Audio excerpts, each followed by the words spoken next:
Hello everyone, আসসালামু আলাইকুম। কেমন আছেন সবাই? আশা করি ভালো আছেন। This is Nila from Neela's tiny nest. আপনাদের শুরুতেই জানাই অসংখ্য বেলি ফুলের শুভেচ্ছা, কারণ আপনাদের অগণিত সাপোর্ট আর ভালোবাসা মাত্র 3 সপ্তাহের মধ্যে আমার 1K সাবস্ক্রাইবার পূর্ণ হলো। মানে আমার total subscriber 2K, but 1K এই 3 সপ্তাহের মধ্যে পূর্ণ হয়েছে। আপনাদেরকে ধন্যবাদ। তো আজকে বিকালে যখন বাসায় আসি দেখি অনেকগুলো ফুল আমুর বারান্দায় ফুটে আছে। আর এই বেলি গাছটার বয়স 2 বছর। 2 বছরেই প্রথমবার এত ফুল আসলো। আর বেলি ফুল অনেকগুলো পড়েছিল নিচে, সেগুলোকে আমি হাতে করে নিলাম। আর এগুলোর গ্রান এত সুন্দর কি বলবো। আর ওইদিকে আমাদের ফ্রিজে আম্মু স্টক করে রাখছিল কিছু কুমড়ো ফুল। তো এই কুমড়ো ফুল দিয়ে আজকে বানিয়ে নিব কুমড়ো বড়া। যেহেতু আম্মু আগে ব্যাটার গুলায় ফেলছে, তা আমি ভিডিও দেখাতে পারলাম না, বাট বলে দিচ্ছি এখানে কি কি আছে।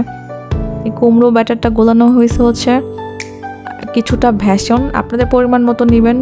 যতটুকু ভেষন তার অর্ধেক পরিমাণ চালের গুঁড়ো, সাথে হলুদ গুঁড়ো, মরিচ গুঁড়ো, একটুখানি লবণ, একটুখানি বিট লবণ টেস্টের জন্য, যাতে টেস্টটা বাড়বে, সাথে একটু রসুনের পেস্ট, একটুখানি জিরার গুঁড়ো, সব কিছু দিয়ে ভালোভাবে মিশিয়ে নেবেন। চাইলে একটু চিনি অ্যাড করতে পারেন। তারপরে এটাকে কড়াইতে ভেজে নেবেন। আর হ্যাঁ, কুমড়ো ফুলের মধ্যে কিন্তু একটা পুংকেশর থাকে, সেটা অবশ্যই ফালায় ধুয়ে নিতে হবে ভালো করে। তো আমি ঢং করে ভিডিও করার জন্য একটু একটু করে ভেজে নিচ্ছি। তো দেখুন কতগুলো কুমড়ো ফুল।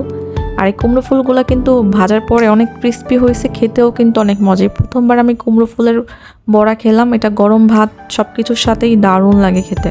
আপনারা একবার হলো বাসায় ট্রাই করবেন। অ্যান্ড আপনাদের সবাইকে আবার অসংখ্য ধন্যবাদ। ভালো থাকবেন, দোয়া করবেন। আল্লাহ হাফেজ।